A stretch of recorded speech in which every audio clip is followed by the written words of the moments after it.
You just bought your first business. Congratulations. Now what? After doing 7 deals myself and helping my students complete hundreds of deals, I have learned exactly what to do to focus on in those first few critical months. Today, I'm going to break down not just your first 90 days, but your entire first year of owning a business. Whether you just closed on your first deal or you're about to, this video is going to give you the complete roadmap. All right, so you closed on your business. Now you're in week 1 after closing has happened. You take ownership, you walk in the front door. Now what do you do? So your focus is going to be on your employees. One of the scariest things for employees is when there's a change in ownership. Because remember, your employees, they rely upon this job to feed their family, make their car payments. This is the center of their world financially. And all of a sudden, there's a new owner that comes in that they don't know. In their minds, they're thinking, okay, he's going to bring in his own team and he's going to let go of all of us. And I have to go out right now and start looking for a new job and doing interviews. So the first thing you want to do when you walk in that door is to say, everybody relax. No one's going anywhere. In fact, I want you all to stay here. And in fact, I want to build this business to benefit you and I even more, right? So that's the message that you're going to be putting out to your employees on day 1. So you're going to meet with every single employee individually in that first week. You're going to introduce yourself. You're going to tell them a little bit about your background, and you're going to get to know them more importantly. Who are they? How long have they been working there? Why do they like working there? Maybe they don't like working there. What do they hope to gain from working at this business? You want to have a holistic view of that employee so that you know exactly what you do to build that relationship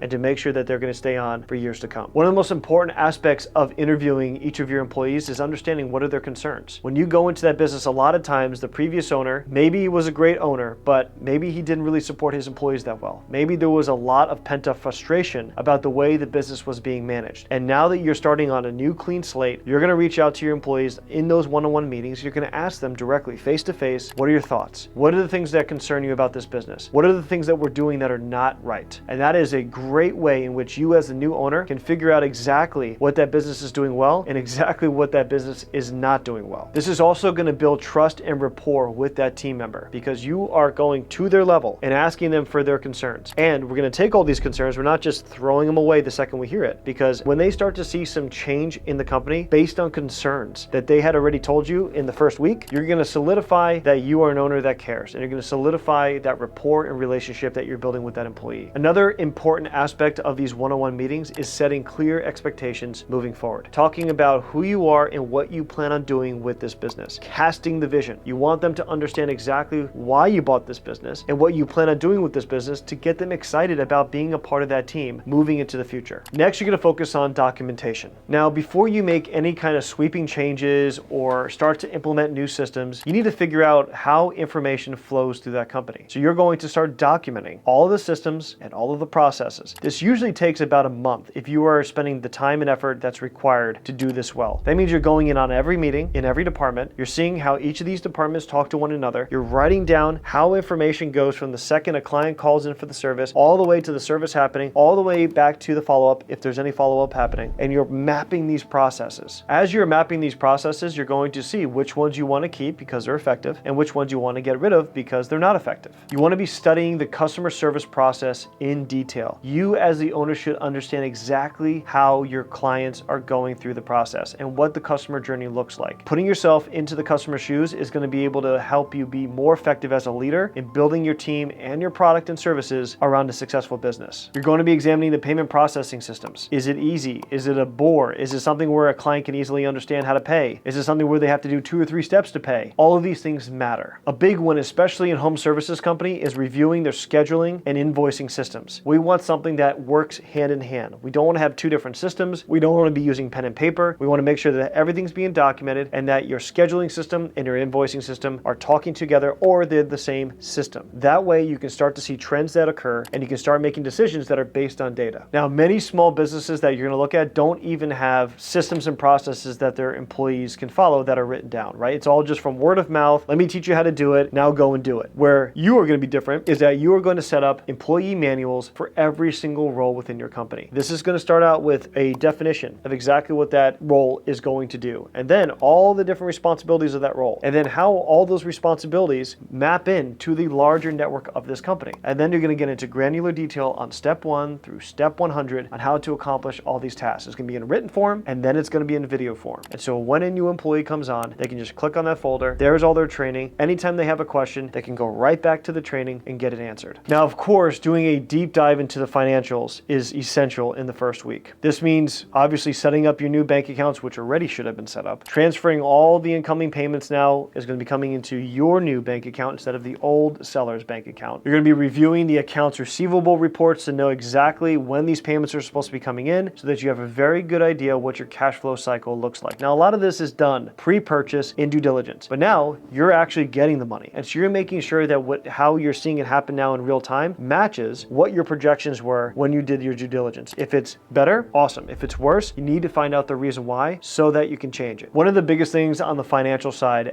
in week one is the payroll processing system. One of the most important things for employees to know is that they're going to get paid on time, regardless of the change and the turmoil of the ownership. They want to make sure that every 2 weeks or once a month or every week, whenever they get paid, that check is showing up in their bank account. And so one of your most important things to do in that first week is make sure that the payroll system is lining up to the correct accounts so that there is no interruption whatsoever to your employees getting paid. Now, maybe the previous business did not have a dedicated bookkeeper. That is essential for you as the new owner. You want to make sure the day that you take over that you have a dedicated bookkeeper who is keeping your books up to date so that you can make good data-backed decisions on what to do with your business and to truly understand what your cash flow is. Businesses live and die by cash flow. So let's take a quick example. We're going to talk about my student Melissa, who bought a pool cleaning company in Myrtle Beach, South Carolina. She focused on commercial clients, so like resorts and hotels. Now, when she first took over the business, she found out that there was a wait list of 53 businesses that had been reaching out to the previous seller asking for commercial pool cleaning services. And he was too busy. He couldn't take it on. So he just put it into a wait list saying, Company A wants pool cleaning services. Here's the number to their sales manager or to the owner. And so when Melissa first took over this company, she saw this gold mine of 53 potential accounts that she could bring on. Another thing she realized was that everything was paper-based. So the scheduling, the invoicing, everything was based on paper. And those records were not the best kept. They were in different places without the office. And when everything is paper-based, it means that all the work has to be done within the office. So the first thing that Melissa is doing is she is taking that and she is digitizing it. She's doing digital scheduling and digital invoicing. Now, she can invoice clients, she can send contracts, she can do all that from her phone instead of having to be in the office, chained to the desk in order to do that. When it came to payment processing, she realized that the company only took checks. They didn't take debit cards, credit cards, they didn't take Cash App or any other type of payment processing options for their customers. So the amount of friction it causes when you only take checks is something that really turns customers off. If you're able to make paying as easy as possible, it is going to make you leaps and bounds above your competition, especially in the service sector. Also, a really easy one, she realized that the website literally had not been updated since the early 90s. All right, so just spending a couple $100, going on Fiverr, finding someone who could update the website, make it presentable, make it to where if a customer actually landed on it, they would actually know what to do and to book a call to get service was just a huge upgrade for this business. Within that first week, Melissa identified the 3 key employees that she needed to make sure did not leave. And so part of that was a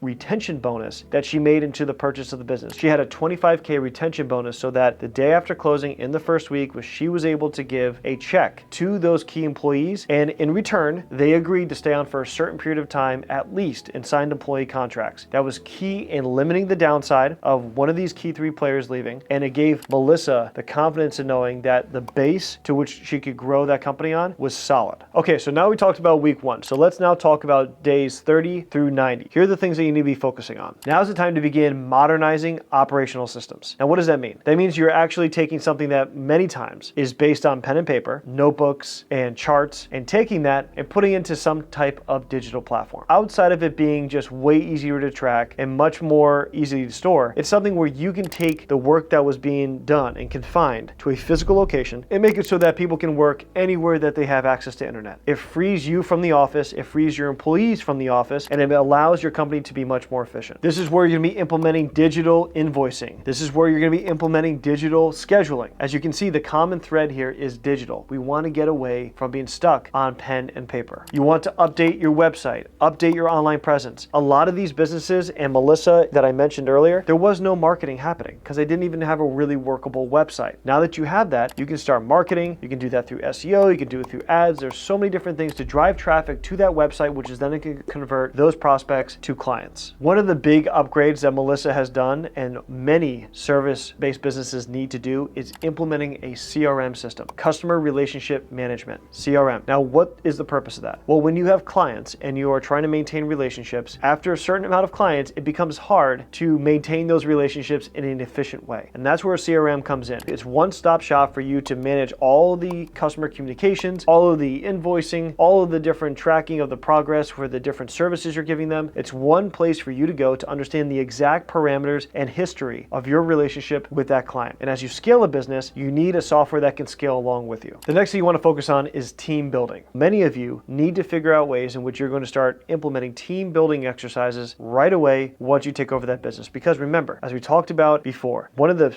biggest issues when a new owner takes over a business is that the employees get scared of the transition, of the change, and they end up looking for a different job. We don't want that to happen. So from day one, we are giving our best foot forward. We're getting to know them individually. We are telling them that we want them to stay. We are telling them about the vision that we have. And then we start focusing on building up the stream, which is make sure that you're going out there and you are training those employees. You're coming up with different ways and strategies to make the team better, giving them the tools they need to be more successful in bringing in more business, and making sure that you're thinking from every aspect of the employee experience and doing as much as you possibly can within budget to make it as best for them. You're going to evaluate your sales and marketing plan. Now, this one is usually key because many times, especially for businesses that have been run for the last few decades, they got to a point where their name was good enough. They got most of their business from referrals. That's amazing. And that's something that takes a lot of time to build up. You want to continue that, but you also want to add a second arm, which is now going to be outbound marketing. By doing that, you're going to very easily start to increase the sales into that business, which is then going to increase your cash flow. One of the key things that I've also seen that really helps new owners when they buy a business, especially in the first couple months, is implementing a clear organizational structure. Everyone inside the business, especially for a small business, they know everybody, they know kind of what everyone does. And a lot of times, unless you put it down on paper or you map it out on your software and you show exactly how the organization is structured, many people don't realize that there's some gaps where one person is doing something over here where they really shouldn't be doing that because that's more of person B's job, not person A's job. And when you map it out, you start to see some discrepancies, you start to see some inefficiencies, and you start to see some holes that need to be filled with potentially another employee or with another software that could replace the need for that inefficiency to be happening. All right, so now this is where the rubber meets the road. Process documentation is critical in the first few months. Now, we talked about before and how when you first take over the business, you're just a sponge. You're just learning about all the different systems and processes that are currently in place. You're writing it all down. You're trying to understand exactly how all this information is flowing from client to service to employees and back and forth in this circle of life, and you want to understand the exact process. Well, now it's been a couple months and you probably know all the different areas in which the business is not doing the best. And so this is where we start to record and document all of the different parts of the business, different roles, and you're remaking it into the most efficient team possible. So this is where you not only have documented all the different roles and all the different responsibilities, now you start to do training on all of them. So now there's not just the written documentation on how to do every role. Now there's a video documentation showing you exactly how that role is to be done. Now, once you have that mapped out for every single role within your company, not only is it great for training new people that are coming onto your team, right? Because now everyone is learning the standard. But the second thing is there probably wasn't a standard to begin with. It was probably just do a good job. But now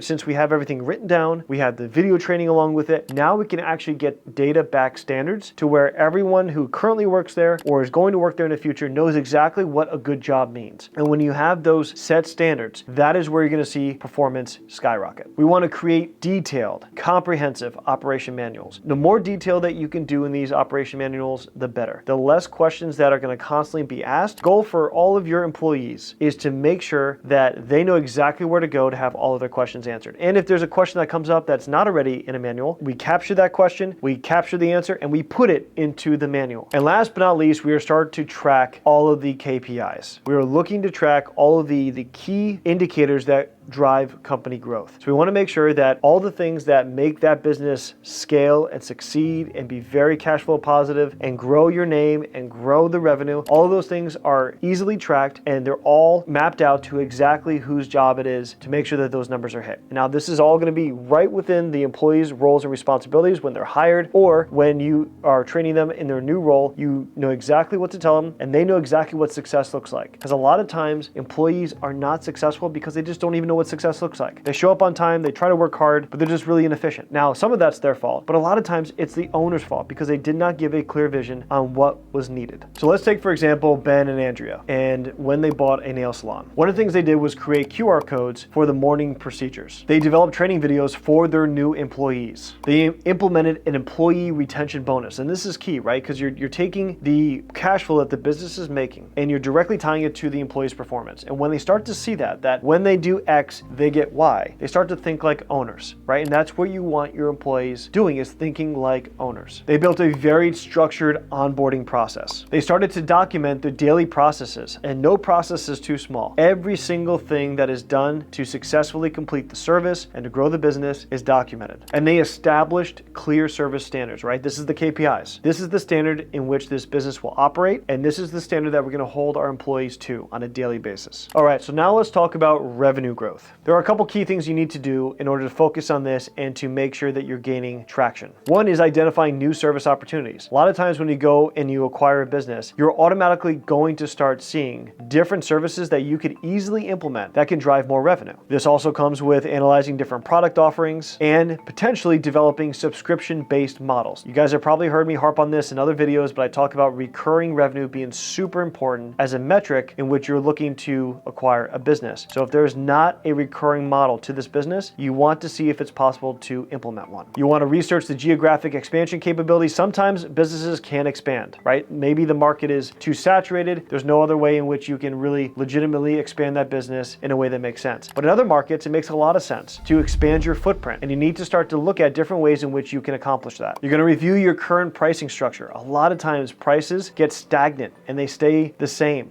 Business owners, they make a big mistake when they do not change their pricing up in a periodic fashion. And last is mapping out your growth strategy. You always want to make sure that you have a vision for where you're bringing the company to. You don't want to just take over the business and say, hey, I'm going to do exactly what the previous owner did, keep my head down in the sand, and just be really good at that. Can that work? And can you pay off your debt? And can you still make money? Yes, you can. But if you really want to make this into something that's going to build generational wealth for you and your family, you want to have a clear vision for what you want to grow this business to exit someday, or to really drive up that cash flow to make this a life-changing business. Now, marketing is one of the biggest aspects and usually the biggest areas of opportunity for most people when they're buying a small business. This happens to do with taking the website, which even if it has a website, many times they don't even have one, but if it has a website, revamping it and making sure that it's something that can actually convert leads into clients. Start a social media strategy. It doesn't take a lot of time, and it doesn't take a lot of skill set, frankly, to go out, start posting, whether it's on Instagram, Facebook, or YouTube, and start just really building up a awareness about your services and what they do and why a potential prospect might want to become a client. Email marketing is huge and also super affordable. Capturing emails of potential customers and then sending out information to them on a weekly basis about your different product offerings, different discounts you might be giving out, the things that you do, why you do them better. This is critical for a growing business. It doesn't matter what industry you're in. Every business, I repeat, every business can benefit from utilizing email marketing to their own list. Next, you want to build a customer referral program. This is going to incentivize the people that already have paid you for a service and like your work to go out and tell more people about your work so they come and pay you for that service. This is one of the things that is overlooked constantly. And so no matter how big your business is, you can start a customer referral process to where you make your customers your biggest advocates, going out there, telling people about what you do and driving more sales to your door. All right, now let's talk about team development. So as we talked about before, we go and we're starting to document all the systems and processes, all the different parts and roles and responsibilities for all your team members. Now we need to develop a comprehensive training program to make sure that every employee is hitting those KPIs and goals. So one thing is documenting those goals, which we already talked about. Now, how are we going to help those employees to hit those goals? And how are we going to make this something that is a comprehensive training program to where as you bring on new people, as you have people who have been there for a little bit and people that are very advanced and have been there for over a decade, how can they all benefit from this program? You have to create clear performance metrics. Again, as we talked about before, KPIs, we need to make sure that they are clear in what each role and responsibility needs to do to make this company better. I'm a big fan of bonus incentive programs. Again, nothing is going to motivate your employees more than making more money. That's just the way we're all wired. All right. So if they do hard work, they get compensated for it. If they do an amazing job, you're going to give them more money. And when they start to see that, hey, when I do X, I get Y, they're going to start doing more of X. And the result is this company is going to grow. All of this requires a very recurring performance review system. So if you're going to create KPIs that employees are now going to be tracked on, and you're going to be pushing them and training them them to make sure that they can hit those KPIs, we need to do periodic performance reviews. These need to be consistent. They need to be at least quarterly so that the employees know that, hey, if you're hitting these metrics, we're going to pat you on the back, give you a high five, give you a bonus. Great, now do it for the next quarter. Or if they're not doing it, this is a chance in which you can give them more training. You can find out if something's wrong. You can find out if they don't feel like they're getting enough support, or maybe the employee is not meant to work for you anymore. But you're not going to be able to keep on top of that unless you are doing these periodic reviews. Now, for me, most of the businesses I own, this is done by the general manager. The general manager is incentivized to make sure the team is doing the best and making sure that the revenue is growing, and we're doing it with great margins because he gets bonuses based off of that. And so they're the ones who are managing this employee review process. But if you're the person who is managing this is key for the owner to do to make sure they have a good pulse on how well their employees are doing and the benefit they're bringing to the company. All right, so let's jump into another example from one of my students. And this is from Lindsay, who bought a commercial cleaning company. It was a carpet cleaning company. After she acquired the business, she launched a monthly subscription service. So that means that she will come by every single month, her team, and they would clean the carpets. And this is, again, towards commercial businesses that need this on a recurring basis. But making it a subscription does two things. It makes it so that Lindsay knows exactly the amount of money that's coming in every month. And also for the client, they know exactly when the service is happening every month. So it's a win-win on both sides. She implemented a digital marketing strategy because they had a really great word of mouth. They had a lot of referrals coming in, but that was how they were making all the revenue. Now, they're doing that plus outbound marketing, which is driving more leads to become more clients. And to the thing that we mentioned before about bonus incentives, Lindsay created a bonus incentive program. So her employees know that if they do certain things and they do them well, they're going to make more money, which incentivizes them to work harder and to do better. Another thing that Lindsay did is she expanded the territories in which her business operated in. So her business was operating in a smaller geographic region, and she expanded that, and they're gaining more market share, gaining more leads, and getting more clients. And because of all these things, Lindsay has increased the average sale per ticket, and she's also developed upsell procedures. One of the easiest things to do for service businesses is to implement upsells. This person is already paying you for a service. So you already made the sale. You already converted them into a client. So it's much easier to sell to a client another service than it is to try to do it to a cold prospect. So when that client comes in, you're going to increase that lifetime value of the client by not only selling them the primary service, but also the upsell as well. And that is a lot of money left on the table with businesses that do not focus on that. Now let's talk about scaling operations. One of the easiest things to do this is to find another location to add for your business. A second limitation is normally the equipment that your business has. So this includes going out, doing an assessment of all the equipment that you have. How many more customers can you service with the equipment that you do have, right? Maybe you're not maxing it out, but if you are maxing out, then what is the cost of acquiring another piece of equipment to then increase the amount of clients that you can serve, and understanding what that ratio is. As we mentioned before, one of the easiest things to do is to sell and upsell to a current client. Another thing is offering different services. Okay, so you as a new business owner know what you are doing. So in Lindsay's example, she's doing commercial carpet cleaning. What are some add-on services that she could add that naturally fall into that same niche? So